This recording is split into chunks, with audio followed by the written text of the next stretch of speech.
Go ahead and get started. Hi everyone, my name is Agnes Mukuya and I am a 2016 Villanova grad. I'm thrilled to be back on campus, but more so I'm thrilled to introduce the remarkable speakers for our session today. So I know the pamphlet highlights Taylor, the only speaker, but she was gracious enough to bring along her friend Neha. So I'll just tell you a little bit about them and then I'll let them tell their story. So Taylor is currently the managing the Global Coordinator Product Marketing Managers team, which is responsible for the go-to-market strategy for the top 50 monetized products across Facebook's family of apps and services. And Neha is a VP of Digital and Mobile Products Development at JP Morgan Chase. So they both started at Facebook, but Neha ventured into fintech, which ties in very well into the theme of today's talk. And I'm going to let them tell their stories, and I hope we can all learn something from them. Please join me in welcoming our speakers. So, as it was mentioned, I graduated in 2007, and the team that I work on right now builds the go-to-market strategies for all of the products across video, Instagram, WhatsApp, potentially Oculus coming up, Messenger. And I'm excited to talk to you today about having a non-tech background and a non-marketing background and my path into the tech world. And hi everyone, I am Neha Kulkarni. I'm a VP of Mobile Product Development at Chase. I'm a product lead on a new banking product and mobile app that's targeting millennial customers, specifically focused on end-to-end customer servicing and building digital capabilities that Chase can scale across its digital properties. So today, as I mentioned, we're here to talk to you about our unconventional paths into tech and fintech. And we hope that by sharing our stories, we can show you how much opportunity there is for people with non-technical backgrounds to make a big impact in the tech space. And most importantly, hopefully we can share some tips and tricks that we've picked up along the way. Cool. So Neha and I met in the first year of working together at Facebook. And so while we haven't sat next to each other for many, many years, we've been champions of one another over this decade. And it's been really fun to watch each other's careers and root for each other in this industry that is really getting more women into it, and at every single corner having to push and innovate along the way. Facebook first started while I was a student here at Villanova. It was actually in Shein that every week I was refreshing the Facebook homepage to see when Villanova would actually make the list of colleges that would get access to the site. And what's funny thinking back is we didn't know what we were missing out. We just knew we were missing out on something. And so when we finally got in, it wasn't a news feed. It didn't have that sense of two-way communication that it has today. It was just a one-way communication mechanism of curating what you wanted people to see about you, and then you would search your friends' profiles and go in and see what they said. And unfortunately for me, based on the On This Day functionality, I'm sure many of you have seen that where it pops up and says, on this day 10 years ago, I get to see some of the most cringeworthy statuses. Or I see it and it just is one of those moments where they're like, oh, again, what was I thinking? But yeah, as I look back on my path to Facebook, my path within Facebook, I think it's important to call out the failures I've learned and the bumps in the road. I've learned to love failing over this time and embrace what it has taught me. I was never a strong student throughout my education. My dad is here. He's rolling his eyes. It was impossible for me to take tests. I struggled with ADD. I constantly had extra time on tests and still didn't do well on them. I was the sixth man on all of my teams, and it wasn't until I left school that I realized there were different types of smart. While I wasn't book smart, I was actually smart when it came to organizations and people. As my bio indicates, I graduated with a major in communication, a minor in Spanish, and I would like to say a master's in beer pong. I spent many, many years perfecting the talent, which actually comes in handy when you started a startup, because do you know who actually built startups? College students. I was very well known throughout the beginning of Facebook because of my skills as a beer pong player. The two biggest ways that I kind of fell on my face at Villanova that I look back on, and I'm grateful for that moment, was I failed Intro to Comm as a communications major. I had an attendance issue, which was a moment that I had to stop and address where my priorities were in life. And when my dad here sent me to Chile for 4 months as a study abroad, instead of going to Europe where all my friends were having an awesome time, I went to Chile where I didn't know the language. I had to live with a woman who didn't know my language, and I had 4 months of the most difficult experiences of my life, which actually made it a lot easier for me to say yes to an opportunity years later to move to London, because if I could survive 4 years in those conditions, I could certainly survive in a place that spoke my language. And when you think about your college career, there are plenty of classes that you've taken that you wonder, what is that real life application? What is it going to teach me? I would question why I took intro to philosophy and not intro to taxes. Like there are times in my life where there are classes I wish I had here.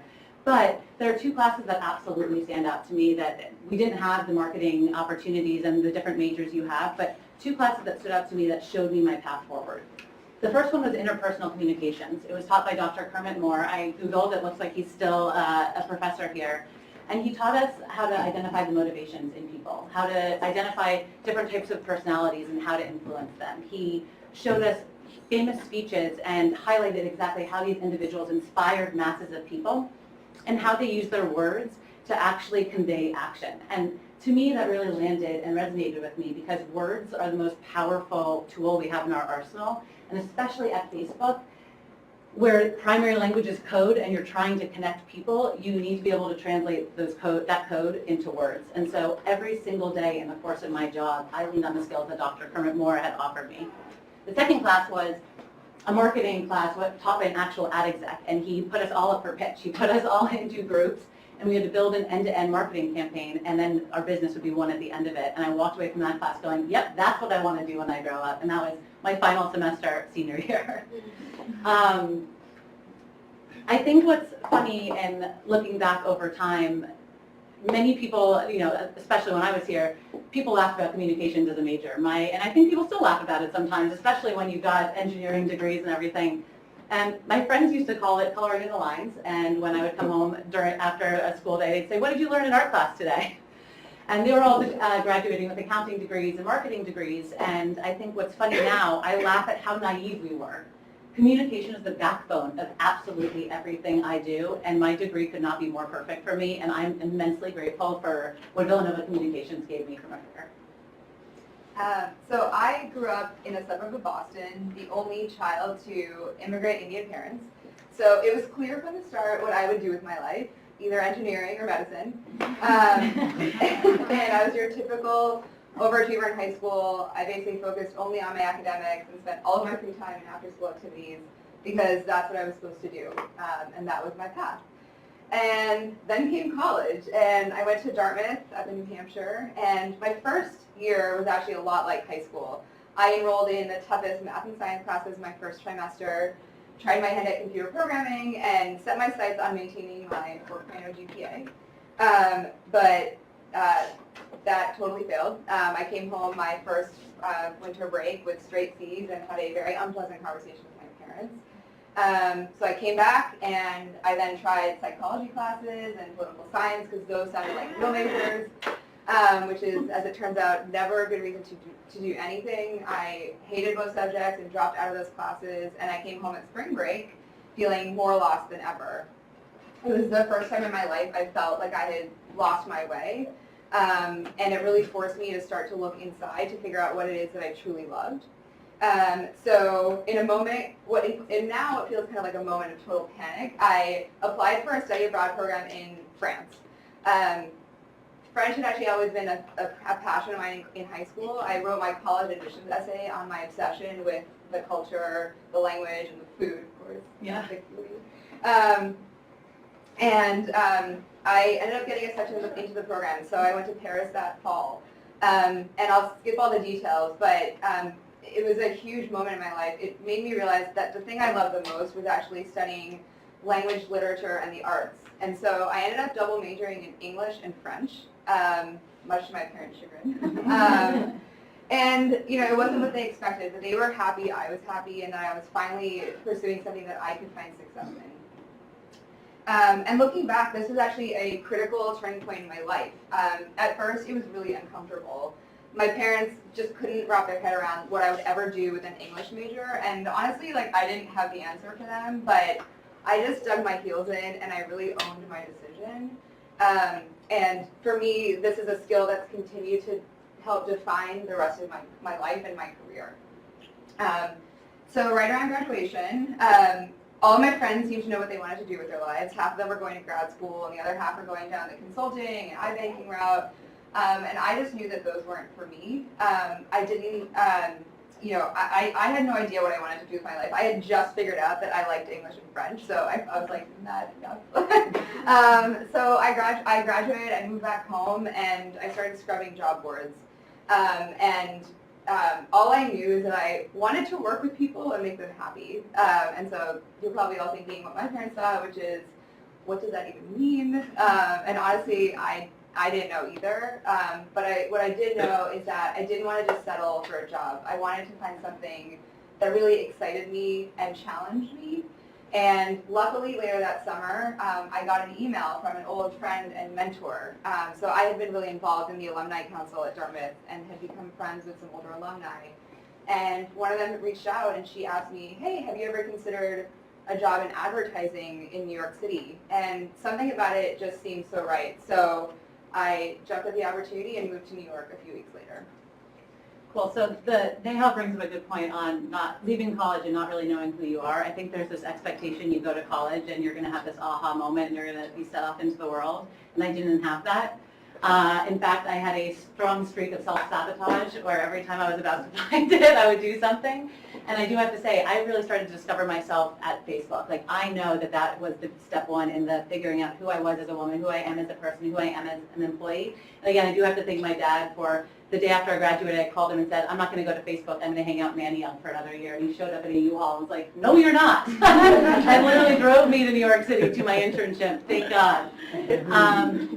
So when I thought about my 10-year journey and where to start, it's kind of hard to have any hindsight when you're still badging in every day. The journey's not done. And so I started at a startup right out of college. I was employee number 220. There were 2 offices. It was Palo Alto and it was New York City.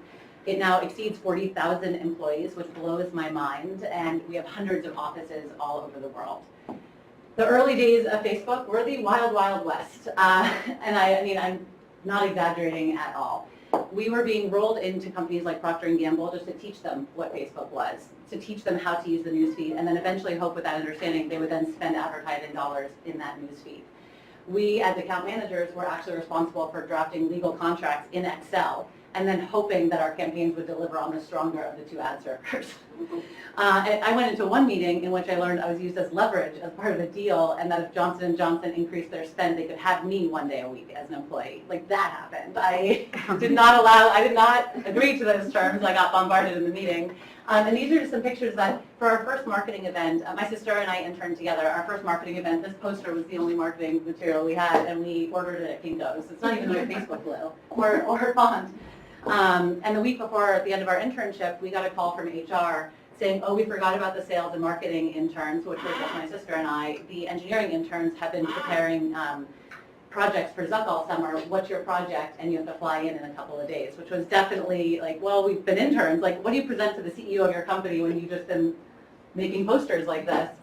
And it turned out that Zuck at the time didn't know much about marketing and sales or what was happening in the New York office. So we rapidly put together a presentation to teach him about our clients and what we were doing with our clients. And my sister and I made these shirts for him. That's what salespeople do at startups. You give T-shirts out. The Facebook thing is totally slanted because we did it at a shady New York City place. We put their nicknames on their sleeve. And my sister, in a brilliant moment on our commute, said, why don't we say it's more bang for your buck when you spend with Zuck?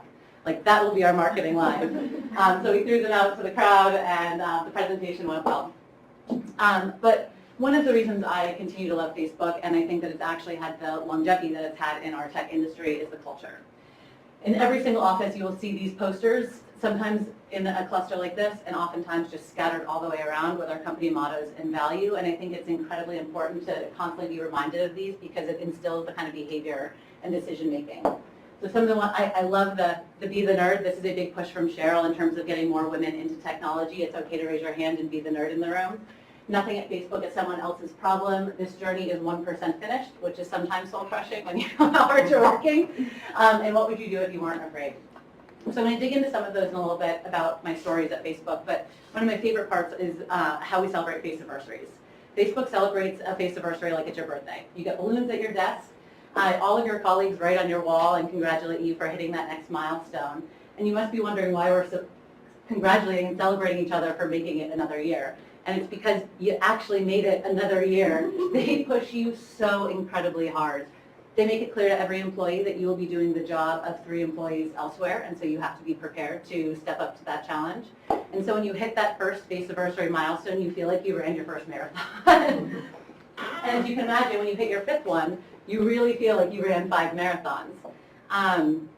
I hit my 10-year Faceversary last June, which was a really fun celebration. There were balloons. And I had plenty of colleagues coming up to me asking, going, how have you lasted this long? Like, what is it? Like, how did you actually make it 10 years? And what I'm about to share with you is what I shared with them at that time, because it stopped me and made me reflect. It's that Facebook feels like a family to me. My husband, who is right here in the front row, works for Facebook. My sister does, my brother does, and we all have for a long time together. So it's fun when you actually have your family in the office every single day. Second, when you've worked for a company for 10 years, you develop a bit of a relationship with it. The way that you know somebody for 10 years, you sometimes know the way they tick and what they're going to do before they do it. It creates a familiarity, which is incredibly comforting to me. Second is Facebook has redefined and redefined itself, frankly, for the last 10 years. It feels like I have worked for 10 different companies throughout that, but with the familiarity and context, it feels safe and at home. So with diversity and the familiarity. I started this company as a kid with the single greatest case of imposter syndrome in the history of imposter syndrome, and I'm here to tell you I still struggle with that today. Despite what my team does and what I do every single day, every time somebody asks me a question, whether it's a simple thing, not every time, but in the moments that really matter, to how are we going to develop a strategy to tie all of our messaging apps together, there's a voice that goes, me? Why are you asking me? I'm still the kid that graduated college and almost went to Manioc instead of here. Give me 1 second, and I'll start. And so, well, one of the company mottos is, and also for the last 10 years, every week I've been sure somebody was going to find me out. And so one of the company mottos is, what would you do if you weren't afraid? And that doesn't work for me. What actually has worked for me for the last 10 years is, what would you do if you were afraid? You would work your ass off. You would come in every week trying to stay one step ahead of that fear. And to me, it has motivated me to walk in every day to make a difference in somebody's day, to have impact in something that we are doing, and actually never coast, because coasting is the death of progress, and in our company, there is constant progress. I've also learned to thrive in ambiguity, be incredibly comfortable with discomfort, and figure out how to trust my gut. So when someone asks me, what job do I want now at Facebook, I always tell them, mine. There's no other job that I actually want beyond the one that I do, which I realize is a wonderful place to be in. But everybody wants a plan. They want to know where you're planning on being in 5 years so they can map out where they're going to be in 5 years. And when they ask me, do you want Carolyn's job? Do you want Cheryl's job? Do you want Fisher's job? I always say to them, the job I'm going to have in the next couple of years hasn't been created yet. Because if I look at the last 10 years, I have not held a job that I interviewed for and went into a team. It has all been brand new jobs and new functions. And so I want to share with you kind of how I navigated that unknowingly in the moment, but hindsight does give you the benefit of that. So when we started in 2007, we had a ton of clients. Beyond my day job, I really heavily invested in getting to know the relationships in Palo Alto. As easy as it would have been to just sign off at the end of the day, it was going to drinks with these people, it was being part of their personal lives, it was extending and networking and building those contacts. And I was doing it selfishly to get my job done easier in the day because we had no resources in New York. So you knew you had to pick up the phone the next day to actually ask them to help you with something. But over that year, it went noticed. Like, people realized that I actually had more connections to headquarters. And my boss approached me and asked if I wanted to move to London. Like, moving internationally wasn't ever on the cards. I was very happy in New York. Thank God I said, well, and I almost turned it down yet again. My dad is there to catch me from self-sabotaging myself. And he goes, no, you have to do it. It was the 5 most remarkable years of my life in which I truly learned who I was. I met Adrienne. I've traveled to dozens of countries. I feel like I have explored all of Europe. And I also got the benefit of learning how to build global products for a global company. So fast forward to being there, I am leading an account management team at the time, and I am just stalking the product teams in California. I'm asking them, please come over here. You have to see that you're not building a global product. You have to see you're building for the US. And I'm just trying to do it because our clients are not adopting our products. So after a couple of, and I have to say, as a startup, and anybody that wants to go into a startup, startups build for what they know. They build for the US. And most of the time, they cultivate their talent around Silicon Valley, which means a bubble gets created. People talk about it, but it is a reality, and it's one of the biggest challenges in my day-to-day of trying to pierce that bubble and constantly offer new perspectives and new regional insights to help them actually build a more robust product.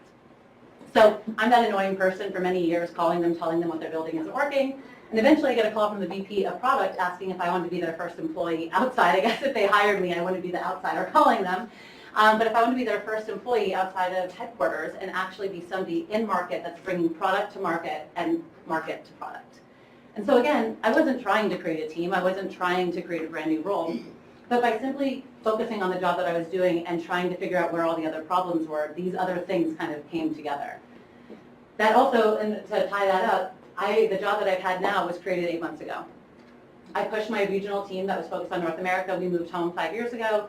And I just kept saying to them, nobody is building the global go-to-market strategies on our top products. Nobody is tying these things together. They're launching individual products, but they're not talking about a marketing solution. They're not talking about branding. They're talking about video. And so eventually, after just getting my team to do that work, they came to me and said, do you guys just want to do the global go-to-market for our top 50 products? I was like, okay, well, that works. And so I just call out the motto of, at Facebook, what would you do? Nothing at Facebook is someone else's job. By just continuing to do all the work that you see, you end up creating opportunities for yourself. I would also call out that in our industry, many of these products we're building for the first time. Like, we're not building TV for TV. We're disrupting mobile.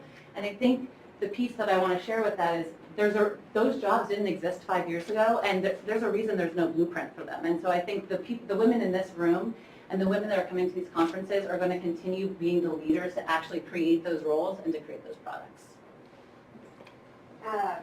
So when I reflect back on these past 10 years, I never imagined where I would end up or the stops I've had on the journey along the way. So while my journey feels like this random set of twists and turns, it actually wasn't. It was a set of very calculated risks that were based partly off of blind faith, but a lot based off of intuition and trusting my gut. So let me take you back. So I just moved to New York, and my first job was for a magazine publisher. It was a company of 8, of which 7 were on the editorial staff, and I was the sole business owner. So I was the only one making money for this company. And here I am, like 22 years old, and I'm sitting there with my imposter syndrome in full effect, asking myself, do they really trust me to do this job? Like, what's going on here? And it actually lit a fire under me. I didn't know the first thing about ad sales, magazines, publishing, anything. But I rolled up my sleeves and I just started doing. And I found actually that I thrived in these types of sink or swim environments because 1, it forces you to gain skills very quickly, and 2, it gives you a platform to really prove who you are. And then I went on to work for Meredith, which is one of the large 5 magazine publishers in New York. And while I enjoyed my time there, after about a year or so, I realized that print and the magazine industry just wasn't for me. It felt really safe and really backwards looking, and I wanted something more, to be part of something more transformative. Ironically, it was around this time that I got a Facebook message from this girl named Yana. And I literally didn't know who this girl was, but she was wondering if I would be interested in taking a job at Facebook. So I asked her how she got my name, and she said that she was actually the person who took over my job at that magazine company, and that she had heard only good things from my boss about me. And so I was obviously incredibly humbled by her comment, but it does go to show you the power of working your butt off and building a strong network. So coming into Facebook, I knew that I loved managing client relationships, but it was at Facebook that I truly discovered my true professional passion, which was disruptive technology. So as Taylor mentioned, back then Facebook was a total wild, wild west. We literally were making things up as we went. So when we spoke to our advertising clients, we had this job to do, which was to show them how a new technology platform like Facebook could help them build strong relationships with their customers. And so it took, it took a lot of tenacity and creativity. The term social media was actually still in its infancy. And so we had to learn ways to sort of help translate to them how a fan on Facebook would ever compete with a 30-second television spot. It took a while, but we got there. And there was nothing more rewarding than seeing a client have that aha moment when they realized that media and the world as they knew it was about to fundamentally change. And it was really an addictive feeling to be part of that transformation. The last couple years I was at Facebook, it's also when the company started to become more of a technology platform for brands. So if anyone remembers back then, you couldn't really go a day without hearing people talking about their favorite Facebook apps, like Farmville and things like that. And most of our clients and advertisers had no idea what the Facebook platform, let alone what an API was. And actually, neither did I, but I saw it as a huge opportunity, and so I wanted to learn more. So I grabbed a bunch of my friends who were on the engineering team, and I had them sit me down and teach me the basics of what an API is. And then I could in turn teach that to my clients. And it was this genuine passion that actually became my greatest asset down the road. In 2011, I was assigned to work on the American Express account. They had just launched their first Small Business Saturday, but they were looking to do more with Facebook as a technology platform, and I was well positioned to help them do that. So I was introduced to Leslie Berland, who is now CMO of Twitter, actually, and she was our main client contact. So she started to describe to me this concept they had for a new Facebook app, which would allow American Express customers to link their credit card to their Facebook profile, to then seamlessly add merchant offers to their credit card, so that when they go and spend at those merchants, they'd see a statement credit appear on their account. And I had never heard anything like it, and no one in the company really had. And so I totally leaned into it, because I saw it was the beginning of something really revolutionary. So I spent the next few months flying between Menlo Park and New York, holding deep dives with the designers, with the engineering teams. Leslie and I would ideate in the night, talking everything from design to UX to what to name the app. And then when I was back in New York, I'd actually spend over half my week down at the Amex offices educating various teams about the work that we were doing at Facebook. And in the meantime, getting a bit of a primer on their business and the credit card space. And this is when I really started to form a passion for product development. Even though I loved working with clients, there was something really extraordinary and invigorating about building a great customer experience that delighted the end user. So naturally, I thought to myself, well, this is great. I work for the biggest tech company in the world. This is a no-brainer. I'm just going to get a job in product at Facebook. And I was in for a huge shock. Despite being, a top account manager and working on a big account, they told me that they weren't hiring salespeople in product and that I wasn't technical enough. And it was a huge slap in the face, and it really made me question everything. So I realized that I had to create a new path for myself if I really wanted to follow this passion. And at the time, Facebook had just gone public, and nobody was leaving the company. So I doubted myself, and I questioned myself, what should I do? What should I do? But luckily, Leslie actually came to me, and she told me that she was forming a new team at Amex called Digital Partnerships and Development. And their whole sole purpose was going to be to build really innovative technology partnerships for a bank with digital companies. And she wanted me to help lead the product team. And so I made the leap, and I headed over to Amex. When I joined, it's called DPD. When I joined DPD, it was a bit of an experiment. It was a startup within Amex. They took a risk on me, and I was taking a risk on them. And once again, I had never done a day of product development in my life, so if you're sensing a theme, this is basically what I do with my career. But I dove right in, and I figured it out as I went. I still remember my first week on the job, my boss calls me into his office, and Apple had just released iOS 6, and along with that was Passbook, which was this new app on the iOS platform, which would allow brands to build things like tickets and movie tickets and boarding passes that you could store on your phone.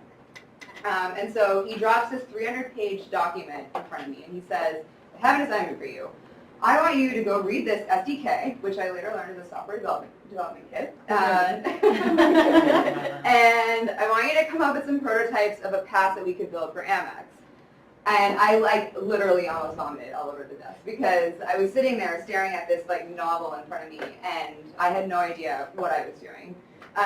So I ran back to my desk and I started Googling SDK, Passbook, Apple Developer Platform, everything about software development.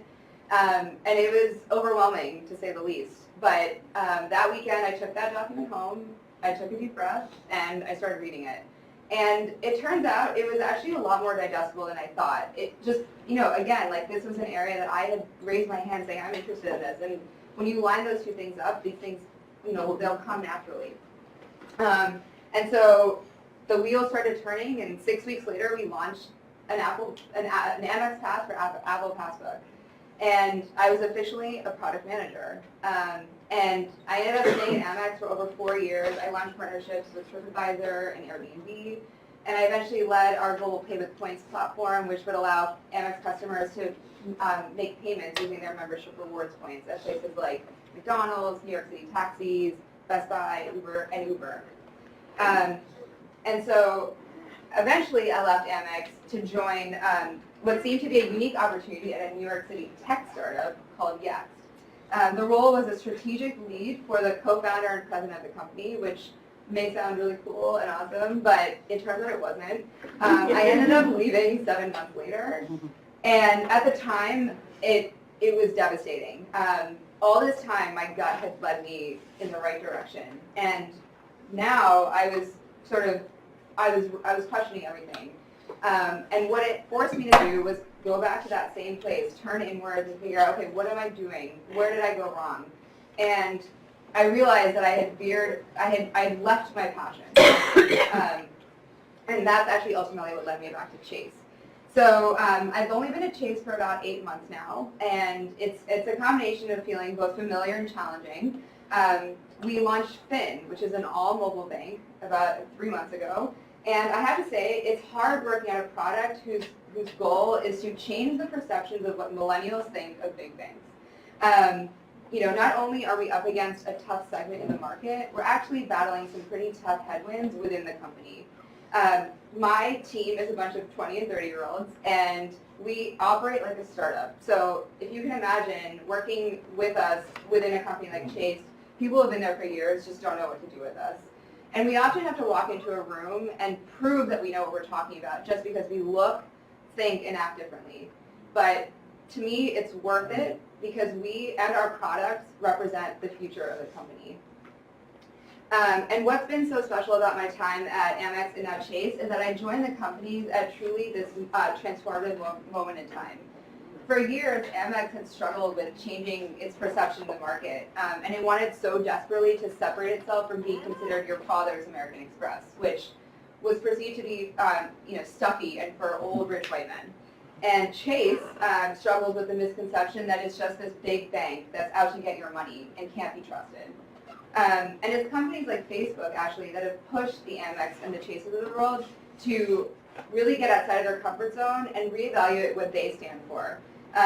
Technology has disrupted so many industries, and financial services is one that is so ripe for change. You have new, nimble startup companies popping up left and right, creating new currencies, or changing the way that people are paying using their fingerprint and now their face at merchants. It's incredible. So these companies, they cater to these younger generations, and they keep raising the bar of what we as an industry need to do. So for Amex and Chase, the past 10 years have not just been about out-innovating the competition, it's actually about out-innovating themselves. So they know they'll eventually be irrelevant amongst this younger, more powerful generation if they don't continue to reevaluate, take risks, and think differently. And personally, it's been an incredible experience working for two organizations that have genuinely invested in digital transformation from the inside out. It's exposed me to so much and afforded me to so many opportunities that 10 years ago I wouldn't have been able to describe what I would work on today because it didn't exist. So to echo a theme, it's actually really exciting to know that the next thing that I work on probably doesn't exist yet either. But that you just have to throw yourself into what's in front of you and trust that it'll take you exactly where you're going to go next. Cool.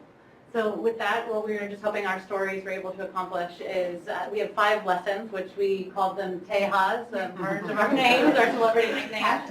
Yeah. This was meant to be my last slide, but that's it. And so the first one is to let your path unfold organically and resist the urge to map it out, because when you're so focused on hitting that next milestone, you often miss the exit towards the thing that you're really meant to be doing. Number 2, embrace ambiguity and discomfort. You can't survive unless you're willing to take risks. And this doesn't apply just to us as individuals, But look at organizations too that are willing to take those risks. I think Facebook, Amex, and Chase have all taught me that firsthand. Use the Facebook motto, fail harder. Don't be afraid to fail. Embrace failure. I have encountered many people throughout my career who have been so afraid to fail, they're actually paralyzed and they can't move forward. And I think there's something beautiful and humbling about somebody that can raise their hand and go, you know what, I tried this, I failed, and here's what I learned. And you not only help yourself, but you help other people around you. Number 4 is follow your passions. We both wake up every day excited to go to work, and that's not a coincidence. You can get to where you want to go without following your gut and not listening to the naysayers and even sometimes the self-doubt. And finally, you can't do this alone. Commit to the networking, build your relationships. Those that try to be rock stars all on their own do stumble, and they stumble hard. And I've seen plenty of them come into Facebook thinking they're going to be the next leader, and you ultimately see that when they didn't bring people along, they actually ostracized all the people that mattered most to them. And I think as women, you have to build champions around you, that when you're in that moment of doubt, you have to look at them and they'll be able to build you back up again and know exactly what you're thinking. So yeah, with that, we are very grateful. Oh, and the final piece on that one is be sure to focus on being a champion for somebody else as much as possible, because you never know when you're going to need to be championed by those people. And it ultimately feels really good when you know that you've come home at the end of the day and you've helped somebody accomplish their goals. Yeah, with that, thank you. Yeah.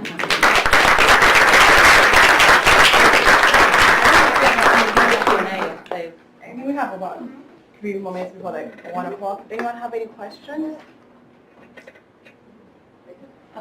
How have you been able to balance a social life with your professional life?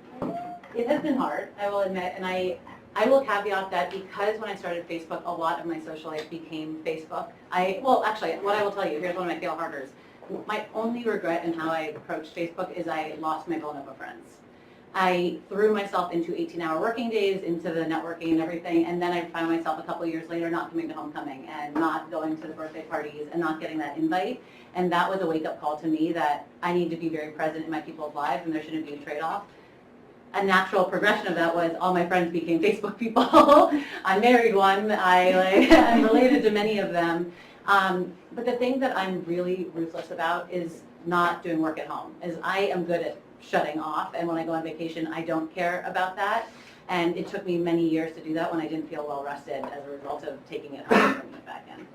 Yeah, I would just add, after leaving Facebook, I mean, these people are my family as well, and they're my closest friends even now, but one just big thing is setting boundaries for yourself. I think working in the tech industry, like, you become available 24/7. Yeah. And it is really important to, I think, again, stand up not just for what you believe in and this mission that you're on, but for yourself. You know, it doesn't apply to, my husband's a physician, and he literally can leave the office and, like, that's it. And for me, I'm like this all the time. Yeah. And I just have realized that, like, over time, you'll become that much stronger during the day if you are, you know, nurturing your life outside of the home. So. Yeah, and to over-communicate. Like, when I'm in a very heavy period of work, telling my sisters, my friends, my family, I'm right now going to be really chaotic. And not only does that help them understand your behavior more, but they can show up for you in a way that you didn't expect and you didn't realize you needed. You both seem to have worked for very, pioneering companies. Do you have any advice for a millennial, super passionate about technology, who's working in a company that's maybe slow to the curve, a late adopter? What kind of, in what industry? Home shopping. Oh, interesting. Well, I would say first network. If you're looking to get into the disruptive space, network with as many people as you know in that space, because you never know what's going to be available, and somebody may tap you going, oh my God, you're going to be the perfect person there. If you're looking to stay in that career and you're looking to disrupt it, I would invest in thinking about what are the different things they're not thinking about, and bring somebody in and try and build a case, just to even show it to one person, just to feel like you're questioning things, you're producing things, and you're challenging things, and they may not have the appetite now, but eventually when they do, they're going to go, wait a second, I saw somebody say something about this, and come back to that suggestion. And having worked for very, stodgy banks, I think the biggest thing is you have to bring people on the journey with you. So you can't, if you're planning to stay and you see the vision because you have done this work and you know where you want to go, you have to sort of sit alongside them and try to understand, like, what is it that they're resisting? It's usually change and discomfort. And so if you can put them at ease and sort of bring them on the journey with you, I think it's all about the mental mind shift. Once people are excited and like bought in on the cause, you'll actually end up seeing a lot more traction after you've done that. So with how you stay focused during the day, Facebook, Instagram, retargeting, shoes, whatever, like how do you, and like being pulled in different directions, how do you just For someone with ADD, it's very hard.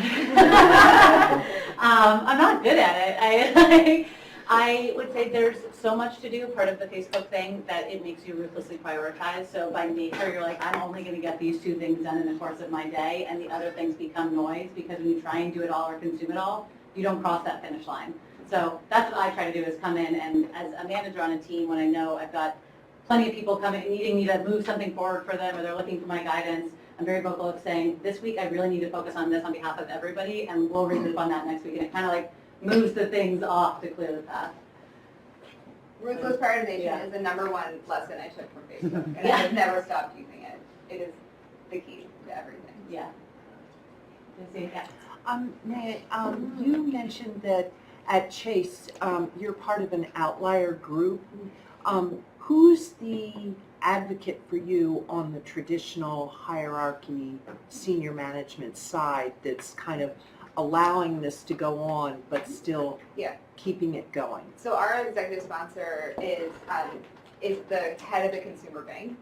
So we sit in the digital organization, but we represent the future of the banking suite of products. And so my senior management is very connected to the head of the consumer bank. So again, like, it's tapping into an insight that the bank knows it needs to continue to evolve. So they look to leadership within the digital organization to help them with that.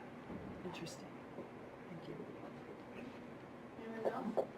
Okay, I have a quick question. Yeah. So I think it's a common thread between your stories, and the thread was the fact that you're able to reinvent yourself and you're able to start over again and trust the process. But where do you find the courage to do that? I mean, I think there's that anxiety of, what if I disrupt my life so much, what if this fails? And then you mentioned that, but where do you find that courage to jump ship and start all over again?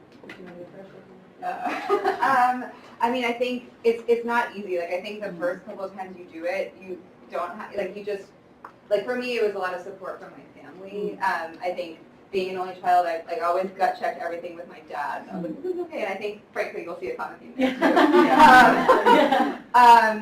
But I think over time, once you've done it a couple of times, like, I imagine, this is how I think of my career, is like, I'm trying to cross this brook. And there's like big rocks and little rocks, and some look really stable and some look really unstable. And like, to me, it's like, you can jump into the big stable rock that, like, you know will kind of get you to the next step, or you can maybe go lateral and you take this like little tiny step, and maybe it ends up falling. And you know what? Like, you kind of just take it, you just jump back to that rock, and then you try a different path. Like, I picture it as like, you're not, just because you make a mistake does not mean it's like unsalvageable. There's like, just by exposing yourself and building a skill set, you can, it allows you to reinvent yourself and take yourself in the direction that you want to take. So for me, it's been like a combination of family and diversifying my experiences. Yeah, for me, the first couple are terrifying. And I would say the way that I have continued to look at it is picturing what the absolute failure looks like. Is really focusing on, what are you really afraid of? Like, what is the thing that you really is going to be the worst case scenario in this? When you finally visualize that and realize that's actually not so bad, it makes you feel safer to like, oh, okay, if that's the worst that can happen, I can jump there.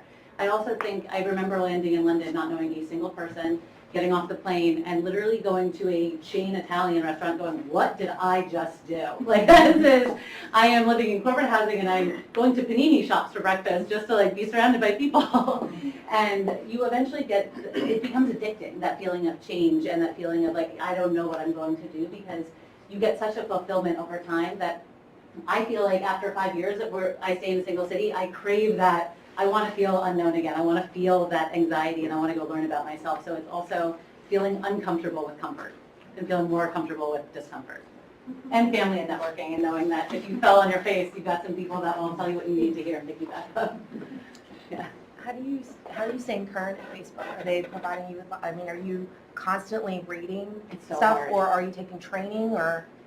So the way that I think about it, and I tell all new hires this, is that you cannot try to know everything, because between every individual product, and I look after the top 50 products. Within those products, there are subproducts, and you just can't know it all. So my advice to new hires is figure out the 50% of the things you do need to know, and figure out how you're going to get it in a learning style that works for you.